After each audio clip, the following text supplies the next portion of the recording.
Indian cricket ടീമിന്റെ പുതിയ പരിശീലകനായി ഗൗതം ഗംഭീറിനെ കഴിഞ്ഞ ദിവസമാണ് പ്രഖ്യാപിച്ചത്. ഇന്ത്യയുടെ മുൻ ഓപ്പണറും ലോകകപ്പ് ഹീറോയുമായ ഗൗതം ഗംഭീറിന്റെ വരവ് ഇന്ത്യൻ ടീമിൽ വിപ്ലവകരമായ മാറ്റം സൃഷ്ടിക്കുമെന്നാണ് എല്ലാവരും പ്രതീക്ഷിക്കുന്നത്.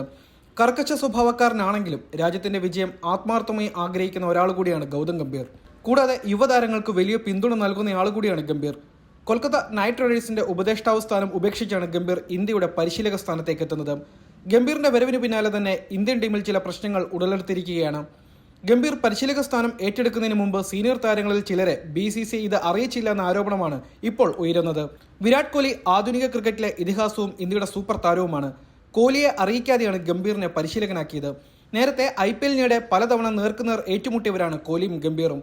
രണ്ടുപേരും തമ്മിൽ മികച്ച ബന്ധമല്ല ഉള്ളത്. അതുകൊണ്ട് തന്നെ ഗംഭീറിനെ പരിശീലകനാക്കുന്നതിന് മുമ്പ് കോഹ്ലിയോട് അഭിപ്രായം ചോദിച്ചില്ല എന്ന വിമർശനമാണ് ഇപ്പോൾ ഉയരുന്നത്.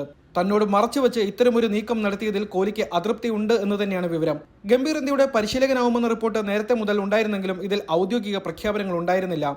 വളരെ വൈകിയാണ് ഇക്കാര്യത്തിൽ BCCI തീരുമാനമെടുത്തത്. ഗംഭീർ പരിശീലകനാവുന്നതിന് മുമ്പ് ഹർദിക് പാണ്ഡ്യ, രോഹിത് ശർമ്മ എന്നിവരോട് മാത്രമാണ് BCCI ഇക്കാര്യം സൂചിപ്പിച്ചത്. ഹർദിക് ഇന്ത്യയുടെ അടുത്ത T20 നായകനാവാൻ സാധ്യതയുള്ള താരങ്ങളിൽ ഒരാൾ കൂടിയാണ്.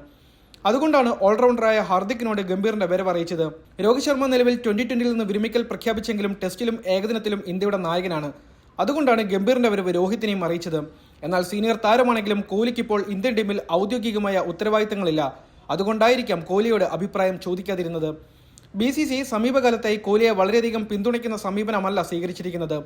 കോഹ്ലിയെ നായകസ്ഥാനത്ത് നിന്ന് പുറത്താക്കിയതിലടക്കം BCCIയുടെ കൃത്യമായ ഇടപെടൽ ഉണ്ടായിട്ടുണ്ട്. നേരത്തെ കോഹ്ലി നായകനായിരുന്നപ്പോൾ ഇന്ത്യൻ ടീമിലെ എല്ലാ കാര്യത്തിലും കോഹ്ലി അമിതമായി ഇടപെടൽ നടത്തിയിരുന്നു.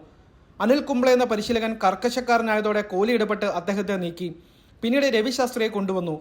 ഇതിനു പിന്നിലും കോഹ്ലിയുടെ ഇടപെടലായിരുന്നു. എന്നാൽ സൗരവ് ഗാംഗുലി BCCI പ്രസിഡന്റ് ആയിരിക്കവേ കോഹ്ലിയെ നായകസ്ഥാനത്ത് നിന്നടക്കം മാറ്റുകയായിരുന്നു. ഗംഭീർ മുഖ്യ പരിശീലകനാവുമ്പോൾ കോഹ്ലിക്ക് കൂടുതൽ പണി കിട്ടുവാൻ തന്നെയാണ് സാധ്യത. കോഹ്ലിയുമായി ഗംഭീറിന് മികച്ച ബന്ധമല്ല ഉള്ളത്. അതുകൊണ്ട് തന്നെ ഗംഭീറിന് കീഴിൽ കോഹ്ലി എത്തുമ്പോൾ ചില പ്രശ്നങ്ങൾ ഉടലെടുക്കുവാനും സാധ്യതയുണ്ട്. അതിന്റെ ആദ്യ സൂചനകളാണ് ഇപ്പോൾ പുറത്തു വന്നുകൊണ്ടിരിക്കുന്നത്. എന്തായാലും കോഹ്ലിയുമായിട്ടുള്ള ഗംഭീറിന്റെ ബന്ധം ഇന്ത്യക്ക് നിർണായകമാവും. രണ്ടുപേരും തമ്മിൽ ഉടക്കിയാൽ ഇന്ത്യൻ ടീമിനെ അത് പ്രതികൂലമായി ബാധിക്കുകയും ചെയ്യും. അതുകൊണ്ട് തന്നെ കോഹ്ലിയെ മെരുക്കുക എന്നതാണ് ഗംഭീറിന് മുന്നിലെ പ്രധാനപ്പെട്ട വെല്ലുവിളി. ഇരുവരും തമ്മിൽ നല്ല സൗഹൃദത്തിലായാൽ ഇന്ത്യൻ ടീമിനത് കൂടുതൽ ഗുണം ചെയ്യുമെന്നുള്ള കാര്യവും ഉറപ്പാണ്.